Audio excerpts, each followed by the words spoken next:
Fils de Dieu, Jésus, Fils de Dieu, est rempli. Nous bénissons le glorieux nom de notre Seigneur Jésus et sans plus tarder, nous allons prendre nos Bibles dans 1 Jean chapitre 1. Nous lisons du verset 5 à 7. 1 Jean chapitre 1 verset 5 à 7. Lisons au nom glorieux de notre Seigneur Jésus. Nous rendons grâce à Dieu. La nouvelle que nous vous annonçons, que nous avons apprise de lui, et que nous vous annonçons, c'est que Dieu est lumière. Il n'y a point en lui de ténèbres. Si nous disons que nous sommes en communion avec lui et que nous marchons dans les ténèbres, nous mentons et nous ne pratiquons pas la vérité. Mais si nous marchons dans la lumière, comme il est lui-même dans la lumière, nous sommes mutuellement en communion. Et le sang de Jésus, son Fils, nous purifie de tout péché. Alléluia. Amen. Plusieurs croyants en Jésus-Christ déclarent cette parole. Plusieurs enfants de Dieu ont l'habitude de confesser positivement cette parole sans la comprendre. Nombreux déclarent que le sang de Jésus, son Fils, nous purifie de tout péché. Mais il y a un préalable pour que le sang de Jésus te purifie de tout péché. Bien-aimé, comprends que le thème de la prédication de ce deuxième culte, c'est la communion avec Dieu qui est lumière. Paul l'apôtre a déclaré dans une parole ce qui suit. Il parle de la nouvelle que nous avons apprise du Seigneur. Lui, l'apôtre Paul, a appris du Seigneur une nouvelle très importante. Et cette nouvelle, il n'a pas tue. Il dit, nous annonçons cette bonne nouvelle. Et dans cette nouvelle, le sujet c'est qu'il n'y a point en lui de ténèbres. Notre Seigneur n'y a pas en lui de ténèbres. Et si nous disons que nous marchons en communion avec lui et que nous marchons dans les ténèbres, nous mentons. Et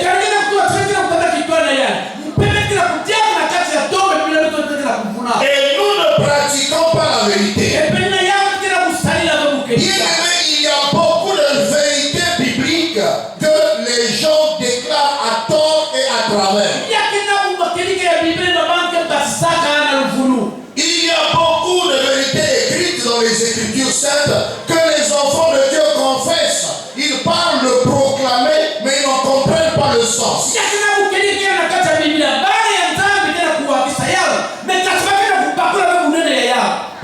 Si nous marchons dans la lumière comme il est lui-même lumière, bien aimé, c'est la condition sine qua non. Lorsqu'on te présente un si, un SI, si nous marchons, ça veut dire que c'est une condition. Un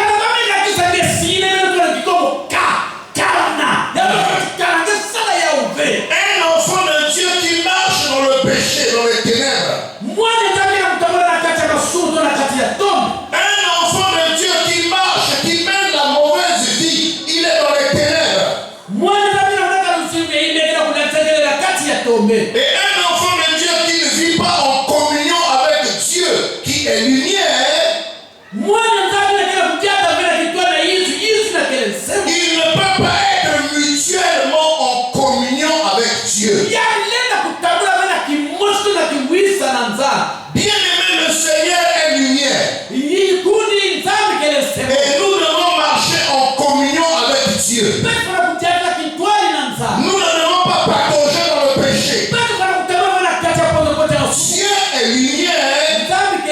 Pour être en communion avec lui, il faut que tu sois aussi lumière. Et donc lumière et lumière se conjuguent et peuvent s'assembler. Et c'est là que le sang de son fils Jésus nous purifie de tout péché. Écoute cette condition bien-aimée. Et qu'est-ce que les Écritures ajoutent? Dans le texte de Jean chapitre 1, nous allons lire le verset 9 à 13. Jean chapitre 1, verset 9 à 13. Nous lisons ce qui suit. Cette lumière était la véritable lumière qui, en venant dans le monde, éclaire tout homme.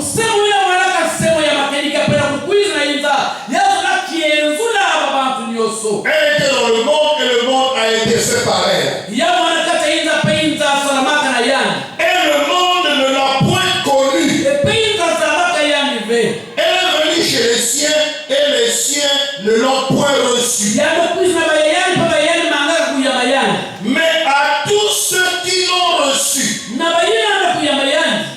à ceux qui croient en son nom, elle a donné le pouvoir de devenir enfants de Dieu,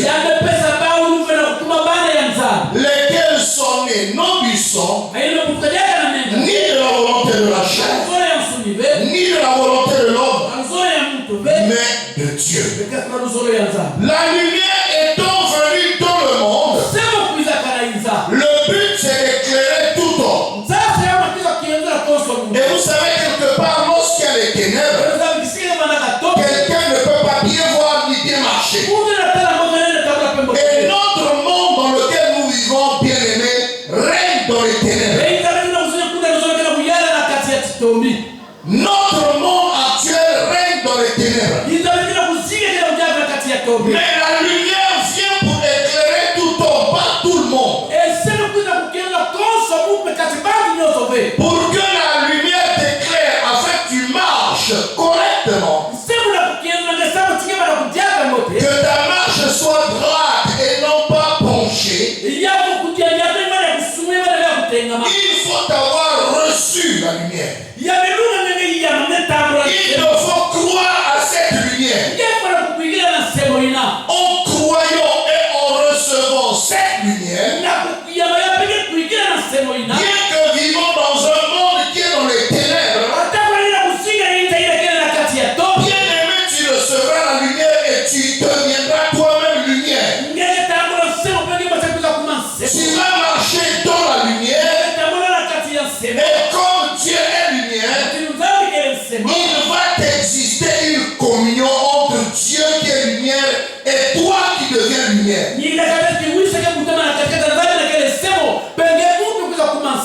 Dans le texte de Jean chapitre 3, verset 19 à 21, la Bible déclare ceci. Alléluia. Et ce jugement, c'est que la lumière étant venue dans le monde, les hommes ont préféré les ténèbres à la lumière, parce que leurs œuvres étaient mauvaises. Car quiconque fait le mal est la lumière, et ne vient point à la lumière de peur que ses œuvres ne soient dévoilées. Bien-aimé, un réel enfant de Dieu. Tout le monde s'appelle enfant de Dieu. Tous ceux qui vont à l'église déclarent qu'ils sont enfants de Dieu. Cela n'est pas possible.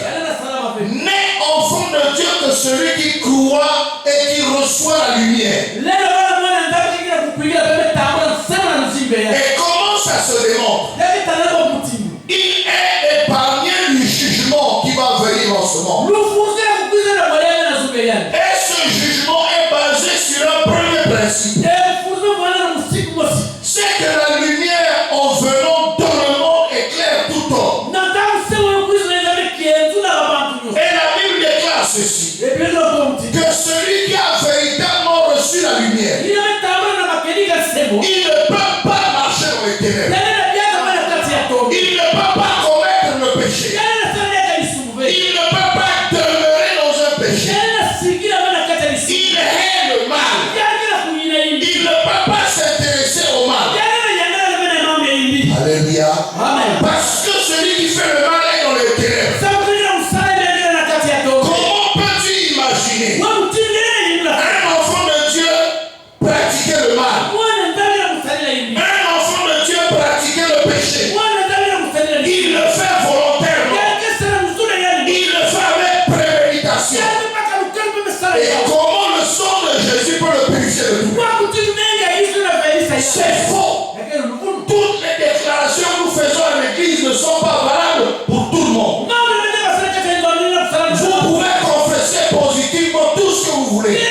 Je me rappelle d'un texte dans 2 Corinthiens chapitre 6.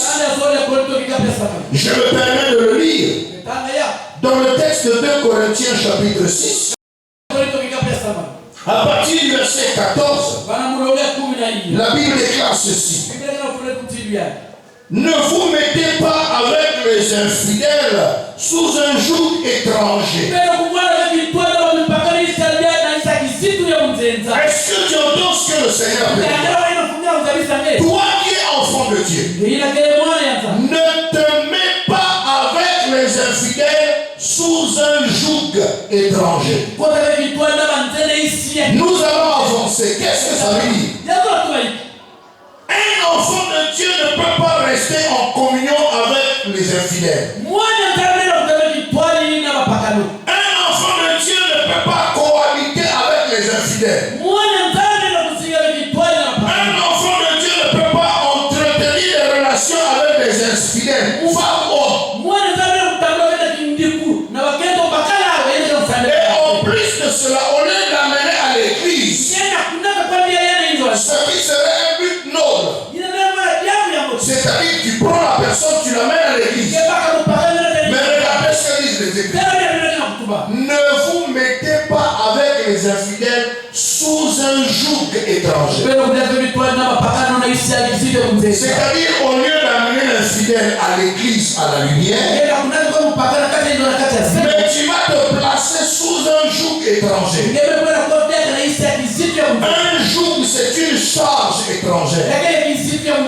Il y a des milieux qui ne sont pas convenables. Il y a des environnements qui ne sont pas convenables.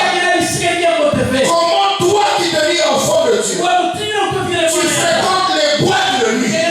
Ça c'est les jours étrangers. Tu fréquentes les bars. Tu fréquentes les milieux honnêtes. Ça c'est un jour étranger. Qu'est-ce que tu vas faire dans ces milieux? Ne vous mettez pas avec les infidèles. Toi tu es chrétien. Tu vas te marier avec une infidèle. Tu es chrétien. Tu as pour marier un infidèle. Vous parlez de quoi? En quoi est basée votre communion? Vous traitez de quoi? Votre relation est bâtie sur quoi? Ne vous mettez pas. Le Seigneur avait pris la précaution de mettre inimitié entre nous et les infidèles. Il ne peut pas avoir une communion entre un chrétien et les païens. Je continue le texte. Ne vous mettez pas avec les infidèles sous un joug étranger. Car quel rapport y a-t-il entre la lumière, entre la justice et l'iniquité? Écoute cela. Ou qu'y a-t-il de commun entre la lumière et les ténèbres? Qu'est-ce qu'il y a de commun? Or, dans le premier texte, nous avons dit que nous devons être mutuellement en communion avec la lumière. Parce que nous sommes devenus lumière. En recevant la lumière, nous marchons dans la lumière parce que nos œuvres sont propres et justes. Mais les hommes de ce monde, nous l'avons vu, ils préfèrent les ténèbres de peur que leurs œuvres ne soient dévoilées. Ce qu'ils font en cachette, c'est les œuvres des ténèbres.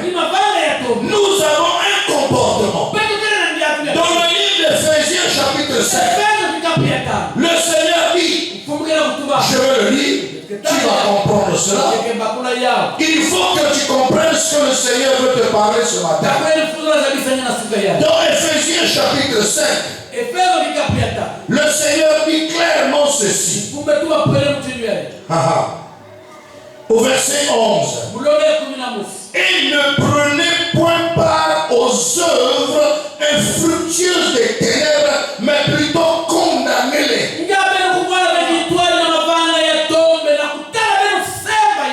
Nous ne jugeons pas les hommes, mais nous sommes capables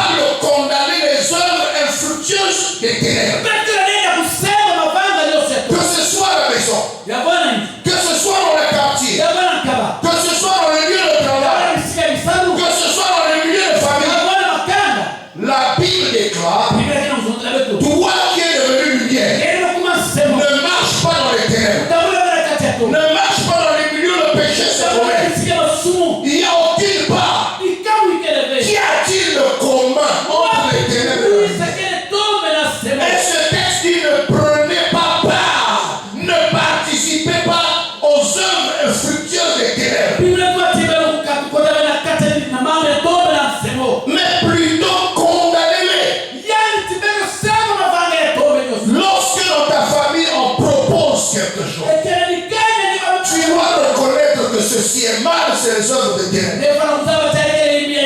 Ton directeur peut te proposer des mauvaises choses. Ton autorité qui est devant toi peut te proposer n'importe quoi. Ne regarde pas son titre. Ne regarde pas ce qu'il vaut. Bien-aimé, n'accepte pas ça. Tu es capable de dire, monsieur le directeur, ce que tu me proposes, c'est le péché. Je condamne ce péché. Je t'interdis de me parler de ce péché. Je suis enfant de la lumière. Alléluia. Un enfant de la lumière ne peut pas participer à ce. Jean chapitre 8, au verset 12. Nous allons lire, bien-aimé. Jean chapitre 8, verset 12. Que dit cette portion d'écriture? Jésus leur parla de nouveau et dit: je suis la lumière du monde. Celui qui me suit ne marchera pas dans les ténèbres, mais il aura la lumière de la vie.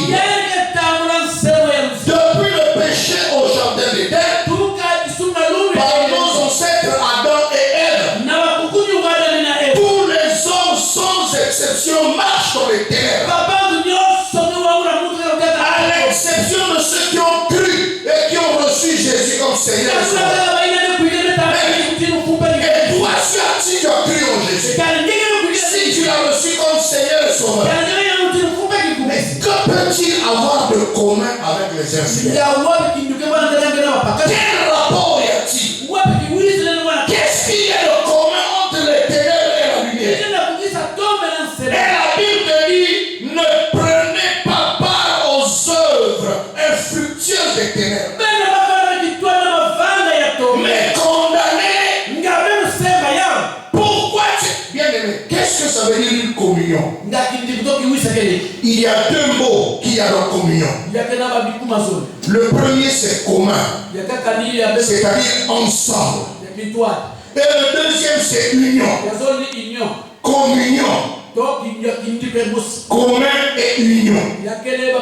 Mais comment toi tu peux être en communion avec les ténèbres? Qu'est-ce que tu fais avec ce jeune garçon que tu appelles ton copain? Qu'est-ce que tu fais avec cette jeune fille que tu appelles ta copine?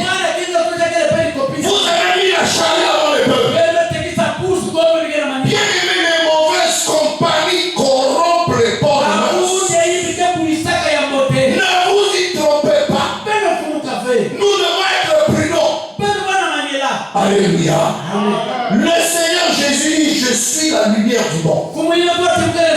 Alors, est-ce que tu as reçu Jésus comme Seigneur et Sauveur? Mais alors, si tu as reçu Jésus comme Seigneur et Sauveur, il a déclaré: mon royaume n'est pas de ce monde.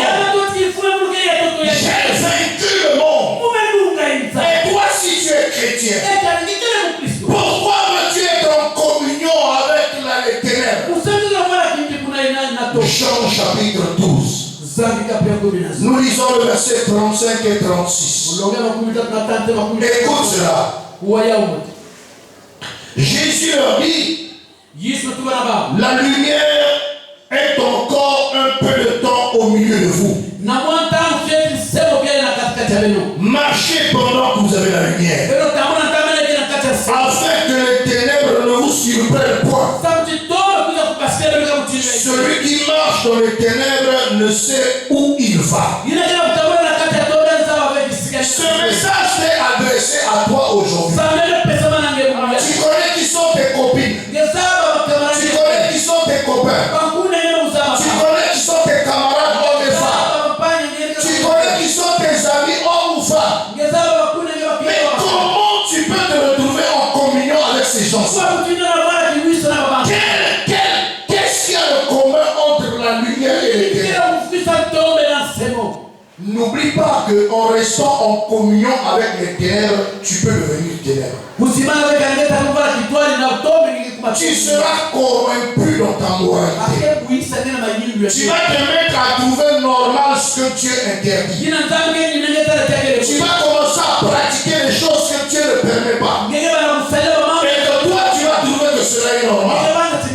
Bien aimé, le moment est arrivé où tout enfant de Dieu doit sortir des ténèbres en recevant la lumière et en étant en communion avec la lumière. Et c'est là que le sang de Jésus te purifie de tout péché. Tu peux pécher sans préméditation. Celui qui marche dans la lumière peut pécher. Tu sortais, il n'a plus une voiture peut t'avoir éclaboussé, tu n'as pas prémédité. Et tu as réagi vivement, la colère t'a prise. Mais après tu demandes pardon à Dieu. Mais dans ces conditions, le sang de Jésus te purifie de tout péché. Mais tu es conscient. Tu prémédites que je vais faire ce péché. Tu te laves. Tu sors de chez toi. Tu vas commettre le mal. Mais comment peux-tu dire que le sang de Jésus? Tu profanes le sang précieux de Jésus. Le sang de Jésus ne peut purifier que celui qui est dans la communion. Arrêtons de déclarer faussement certaines paroles. Arrêtons de dire faussement certaines choses à mon papa. Il n'y a que celui qui est lumière. Tu es enfant de Dieu. Tu quittes ta maison. Tu vas dans les bois ton petit frère encore. Et quand tu viens prier, tu demandes pardon. Dieu ne peut pas te pardonner. Parce qu'il faut être en communion avec la lumière. Un enfant de Dieu ne demeure pas dans le péché. Je prends un autre texte. Le verset 46 et 48. Toujours dans Jean chapitre 12. Lisons au nom glorieux de notre Seigneur Jésus. Jean 12, 46 et 47. Je suis venu comme une lumière dans le monde, afin que quiconque croit en moi ne demeure pas dans les ténèbres.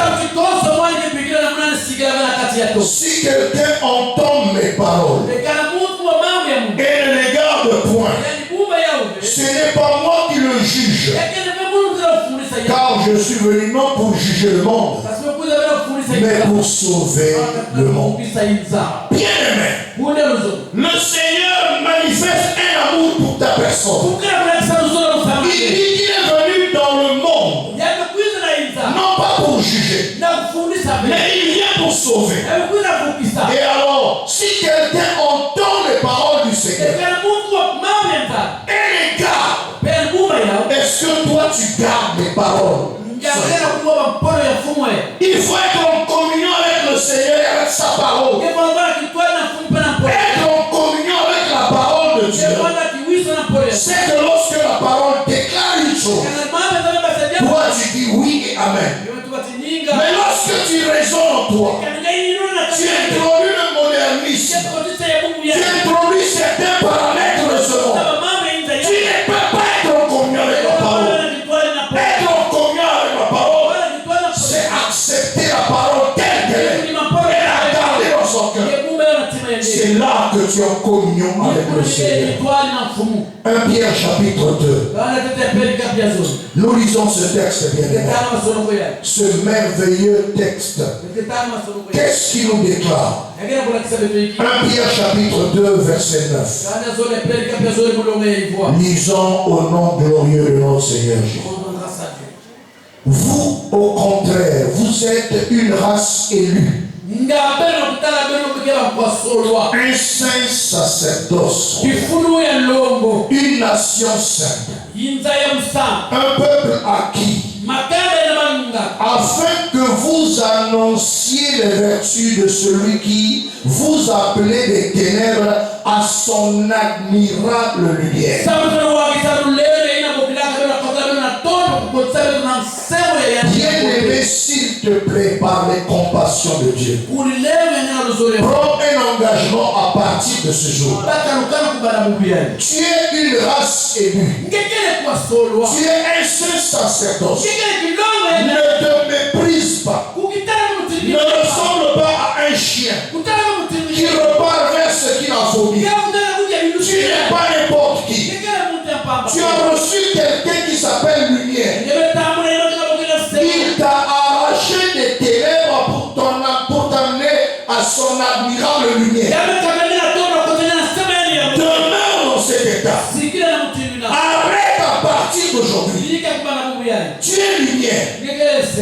ne commets pas le péché. Ne sois pas en communion avec les démons. Comment toi qui es enfant de Dieu, tu vas rendre visite aux infidèles?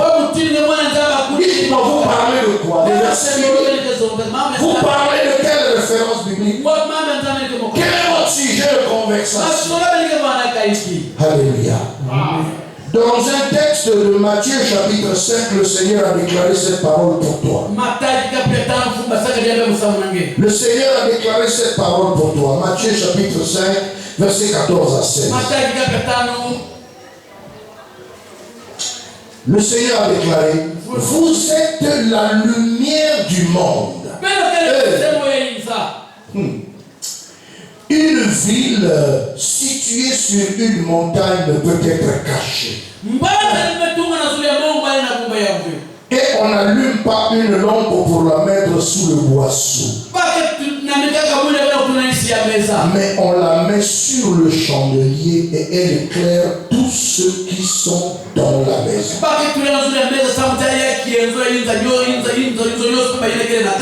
Que votre lumière luise ainsi devant les hommes, afin qu'ils voient vos bonnes œuvres et qu'ils glorifient votre Père qui est dans les cieux. En recevant Jésus comme Seigneur et Sauveur, tu es devenu lumière du monde. Bien-aimé, je reviens sur cette expérience du cachet des Feralgans. Tu ressemblais à ce verre d'eau qui n'avait pas de couleur, qui n'avait pas de goût, qui n'avait aucune efficacité. Mais dès qu'on plonge le cachet des Feralgans dans ce verre d'eau, bientôt cette eau va se muer et changer. Le goût de cette eau va changer. La saveur de cette eau va changer. En recevant Jésus qui est lumière du monde dans ta vie, bien-aimé, tu brilles, tu es une lumière. Tu es la lumière du monde. Le Seigneur dit que votre lumière luise. On n'allume pas une lampe pour la cacher sous le boisseau. Dans le lieu où tu travailles, ta lumière doit briller. Dans ton ménage, ta lumière doit briller. Dans ta famille, on doit reconnaître que tu es lumière. Dans ton église, on doit reconnaître que tu es lumière. Que ta lumière brille. Tu es la lumière du monde. Et ne prends pas cette lumière pour la cacher sous le boisseau. Si tu prends une lampe tempête, tu la caches, tu caches sous le lit, il y aura des ténèbres dans la chambre. Mais la lampe doit briller. Tu dois refléter l'éclat que tu as reçu. Et le Seigneur dit que votre lumière luise. Une lampe, lorsqu'on l'allume, on la met sur une montagne. Elle doit être vue et aperçue de tout le monde. Quand on te remarque, on doit dire c'est une sainte femme. Quand on te remarque, on dit c'est un saint homme de Dieu. Un serviteur, une servante de Dieu. Il y a des sœurs qui brillent et aucun homme ne peut même l'approcher pour la draguer. Elle reflète la lumière. Elle brille la sainteté du Seigneur. Même si elle est belle, mais elle scintille la sainteté. Avant de sortir un mot, tu as un problème. Bien aimé, en tant qu'enfant de Dieu, ne confessons jamais n'importe comment les paroles, comme on nous enseigne. Dites je suis vainqueur, je suis vainqueur. Comment?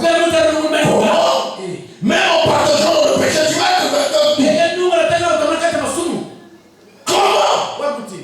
Dites je suis riche en Jésus, je suis riche en Jésus. Confessez telle chose, vous confessez. Arrête de partager dans le péché. Tu n'as pas besoin de confesser. Une lampe qui s'allume, c'est lorsque tu as reçu Jésus. Est-ce qu'une lampe allumée a besoin d'allumer encore? Tu as simplement besoin de conserver cette lumière.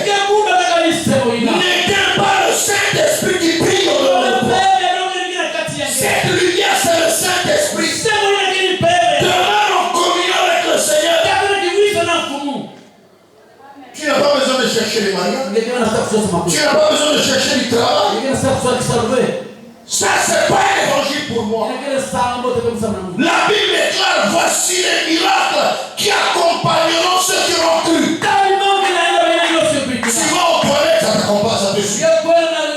Tu vas en forêt, là, ça te suit. Tu ne cherches pas les miracles. Vous allez confesser quoi? Le sang de Jésus ne peut purifier qu'à une condition. Si nous demeurons en communion avec la lumière. Reste chez toi du matin au soir à dire le sang de Jésus me purifie. Le sang, tant que tu patauges dans les ténèbres, le sang de Jésus est inefficace.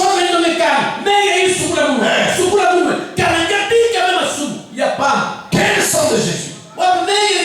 Il faut être en communion avec lui. Alléluia. Que Dieu vous bénisse.